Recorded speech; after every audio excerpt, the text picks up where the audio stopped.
¿Alguna vez has sentido el peso de una mirada que parece atravesarte, desnudando no lo que eres, sino lo que representas? Mateo Valcárcel, a sus 17 años, empezaba a conocer esa sensación, aunque aún no supiera ponerle nombre. El sol de mayo en Sevilla caía a plomo sobre el patio del Instituto Velázquez, un centro de élite donde los apellidos pesaban más que las notas. Mateo, con su piel clara que apenas se bronceaba, cabello castaño claro y ojos de un azul indeciso, era la personificación de ese privilegio discreto. Llevaba la ropa de marca con la naturalidad de quien nunca ha conocido otra cosa, aunque últimamente una arruga de inquietud comenzaba a surcar su frente, casi imperceptible. Flotaba por los pasillos y las aulas con la seguridad que le confería su apellido, Valcárcel, sinónimo de bodegas prósperas y una influencia que se extendía como la sombra de la Giralda al atardecer. Fue en clase de literatura donde la notó por primera vez de verdad, Sofía Moreno. Siempre había estado allí, una presencia silenciosa en la tercera fila, becada, distinta. Su piel era de un tono moreno intenso, aceitunado, que contrastaba con la palidez general del aula.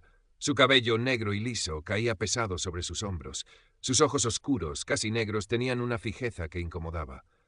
Aquel día, mientras el profesor disertaba sobre el honor perdido en Calderón, Mateo sintió la mirada de Sofía clavada en su nuca. No era una mirada hostil, ni curiosa. Era analítica, como si estuviera desmontándolo pieza por pieza. Él se giró instintivamente, pero ella ya había desviado la vista hacia el libro, sus labios apretados en una línea fina. El contraste entre ellos era brutal. Él, el heredero despreocupado, ella, la observadora enigmática, cuya presencia apenas registraban los demás, pero que ahora, para Mateo, empezaba a llenar la habitación. El primer incidente fue una nimiedad, casi una broma de mal gusto.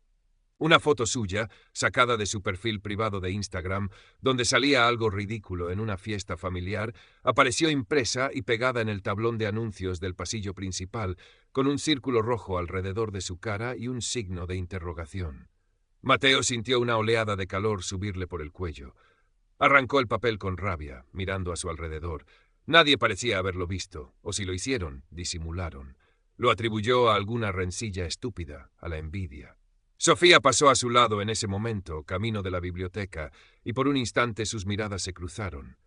Ella no sonrió, no mostró ninguna emoción, simplemente siguió su camino, dejándolo con una extraña sensación de desasosiego.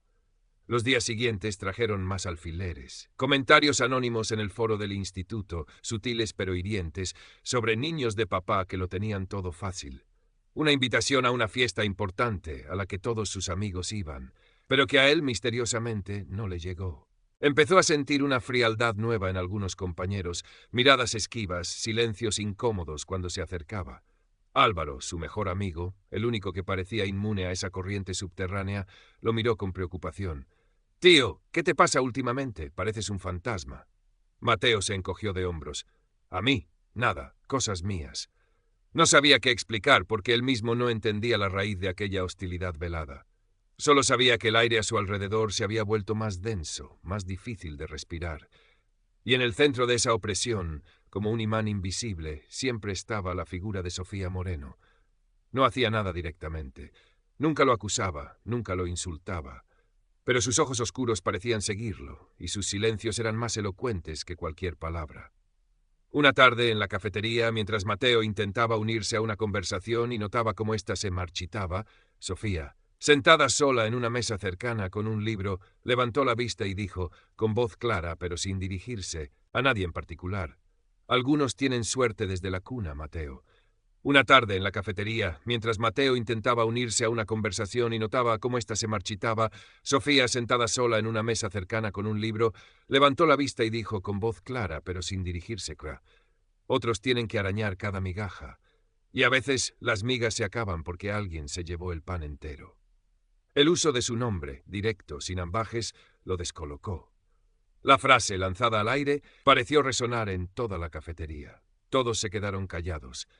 Mateo sintió que todas las miradas se volvían hacia él, cargadas de un juicio que no comprendía. Se levantó bruscamente, tirando la silla. «No sé de qué coño hablas», masculló, y salió de allí con el corazón latiéndole con fuerza. Álvaro lo alcanzó en el pasillo. «Mateo, tío, para. Esa chica te la tiene jurada. ¿Qué le has hecho?» «Nada. Te juro que nada, exclamó Mateo, la desesperación tiñendo su voz. Pero una semilla de duda comenzaba a germinar. ¿Y si no era él directamente? ¿Y si era algo más grande, algo que lo sobrepasaba? La presión aumentó. Empezó a evitar los lugares comunes, a comer solo. Su rendimiento académico, nunca brillante pero sí constante, decayó. Las noches se llenaban de insomnio, dando vueltas a las palabras de Sofía, a sus miradas. Decidió que tenía que saber. Empezó a preguntar por ella, con discreción. Descubrió lo poco que se sabía. Becada, excelente estudiante, vivía con su madre y su hermano mayor Ismael en una zona más humilde de Triana, al otro lado del río. Nadie sabía mucho de su padre, solo que había muerto o desaparecido hacía años. Un sábado, armado de un valor que no sabía que tenía, Mateo se acercó al barrio de Sofía. Las calles eran más estrechas, los edificios más modestos, con ropa tendida en los balcones y el eco de un quejío flamenco escapándose de una ventana. Se sentía observado, fuera de lugar con su ropa de marca y su aire de niño bien de los remedios. Fue entonces cuando se topó con Ismael Moreno. Era más alto que Sofía, más corpulento, con la misma mirada oscura e intensa, pero cargada de una hostilidad abierta. «¿Tú qué coño haces aquí, pijo?», le espetó Ismael, cerrándole el paso. Mateo farfulló una excusa sobre buscar una dirección. Ismael sonrió con desprecio. «A mí no me engañas. Andas buscando a mi hermana, ¿verdad? Pues te voy a dar un consejo. Déjala en paz. Y ándate con cuidado, Valcárcel, que los imperios construidos sobre barro se caen muy fácil». La amenaza, directa, brutal, lo dejó helado. Se dio la vuelta y prácticamente huyó de allí, la advertencia de Ismael resonando en sus oídos. Imperios construidos sobre barro. ¿A qué se refería? Las palabras de Sofía volvieron a su mente. «Pregúntale a tu padre por los negocios de hace 15 años», le había susurrado una vez al cruzarse en un pasillo, con una sonrisa enigmática. Hay familias que pisan a otras para subir. La idea era monstruosa, impensable. Su padre, Ricardo Valcárcel, era un hombre respetado, un empresario de éxito, pilar de la sociedad sevillana. Pero la insistencia de Sofía, la amenaza de Ismael. Una noche, no pudiendo más, se atrevió a revolver en el despacho de su padre. Un lugar sagrado, lleno de libros de cuentas, trofeos de caza y el olor a cuero viejo y tabaco de pipa. Encontró una caja de archivadores antiguos, con etiquetas descoloridas. Una llamó su atención. Asuntos legales varios 2005-2008. Dentro, entre facturas y contratos, encontró un dossier más grueso. Moreno Textiles SSL. Liquidación. Las manos le temblaban mientras leía. Eran informes, cartas de abogados, notificaciones de embargo. Moreno Textiles SL había sido una pequeña empresa familiar, proveedora de las bodegas Valcárcel durante un tiempo. Luego, una serie de impagos, incumplimientos de contrato por parte de Valcárcel y CIA, que llevaron a Moreno Textiles a la quiebra. El dueño, un tal Antonio Moreno, el padre de Sofía, había intentado luchar, pero las maniobras legales de los abogados de su padre habían sido implacables. Había cartas desesperadas de Antonio Moreno, alegando trampas, competencia desleal, incluso insinuaciones de que Valcárcel había usado su influencia para arruinarlo después de que Moreno se negara a venderle su pequeño taller a un precio irrisorio. Un recorte de periódico amarillento hablaba del suicidio de Antonio Moreno poco después de perderlo todo. Mateo sintió que el suelo se abría bajo sus pies. El aire le faltaba. Su padre. El hombre al que admiraba, el que le había enseñado a navegar y a catar vinos. ¿Era ese hombre un ladrón, un destructor de vidas? La imagen de Sofía, su mirada cargada de un dolor antiguo, cobró un sentido terrible. El acoso no era aleatorio, era una venganza fría, calculada, servida durante años. Y él, Mateo Valcárcel, era el objetivo visible, el símbolo de todo lo que le habían arrebatado. La culpa lo aplastó, una losa helada. Ahora entendía el desprecio en la mirada de Ismael, la tristeza infinita en los ojos de Sofía. Él era el hijo del hombre que había destruido a su familia. Había vivido toda su vida en una burbuja de lujo construida sobre las ruinas de otros.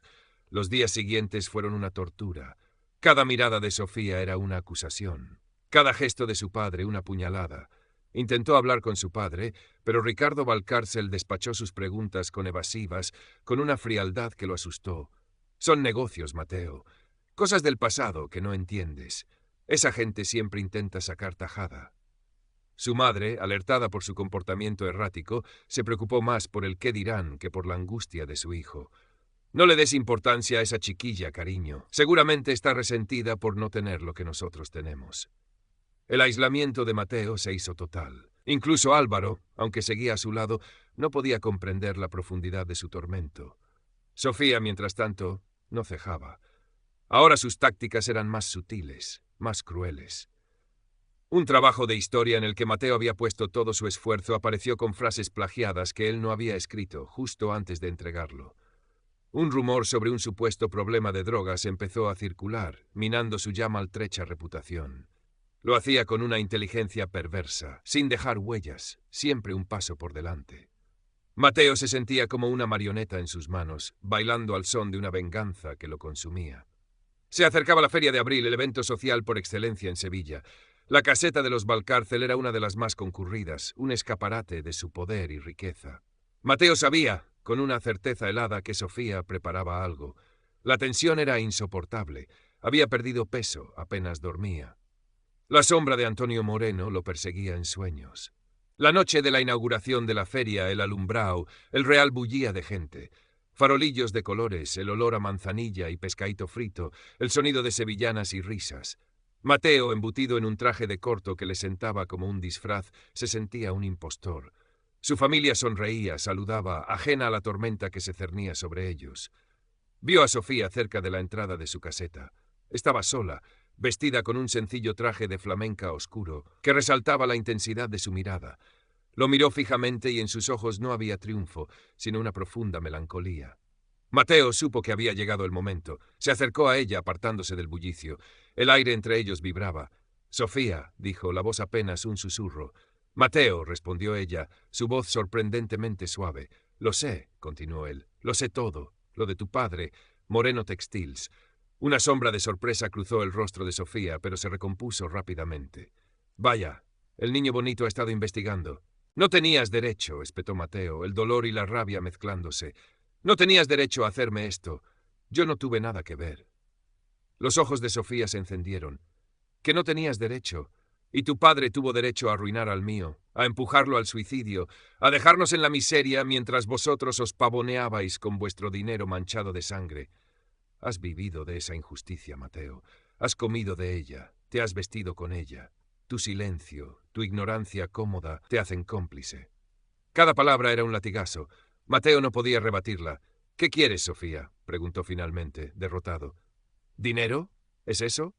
Ella rió, una risa amarga.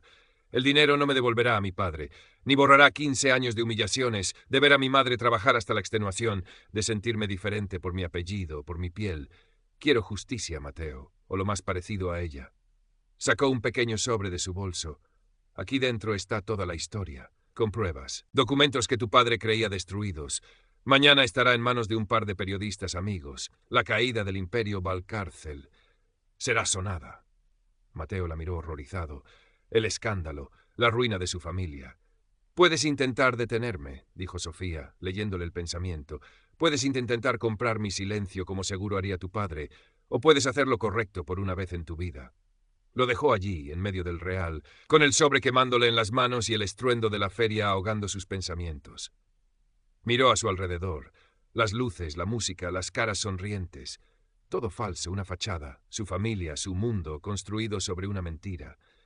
Entró en la caseta. Su padre reía a carcajadas con unos socios. Su madre ajustaba la flor de una invitada. Vio a Álvaro en un rincón, mirándolo con preocupación. Sintió un nudo en el estómago. Podía destruir el sobre, intentar negar, luchar. Pero la imagen de Antonio Moreno, las palabras de Sofía, el peso de la verdad, era demasiado. Tomó una decisión, la más difícil de su vida. Se acercó al pequeño escenario donde un grupo flamenco acababa de terminar su actuación. Cogió el micrófono ante la sorpresa de todos. Un silencio expectante se hizo en la caseta. «Buenas noches», comenzó, la voz temblándole ligeramente. «Mi nombre es Mateo Valcárcel, y hay algo que necesito que todos sepan sobre mi familia, sobre cómo se construyó realmente la fortuna Valcárcel». Miró a su padre, cuyo rostro había pasado del asombro a la furia contenida. Miró a su madre, pálida como el papel, y luego hacia la entrada, donde Sofía seguía observándolo, su expresión indescifrable, y empezó a hablar. Contó la historia de Moreno Textiles, la ruina, el suicidio. No omitió nada. El silencio en la caseta era sepulcral, roto solo por algún jadeo ahogado. Cuando terminó, dejó caer el micrófono. El estruendo al golpear el suelo pareció el punto final de una era. ¡El caos! Gritos, murmullos, gente abandonando la caseta a toda prisa. Su padre se abalanzó sobre él, pero unos amigos lo sujetaron. Su madre lloraba desconsoladamente. Mateo salió de allí, abriéndose paso entre la multitud atónita. Se sentía vacío, pero extrañamente ligero, como si se hubiera quitado un peso enorme de encima. Álvaro lo alcanzó en la calle. «Tío, ¿estás bien?» Mateo asintió, una sonrisa amarga dibujándose en sus labios.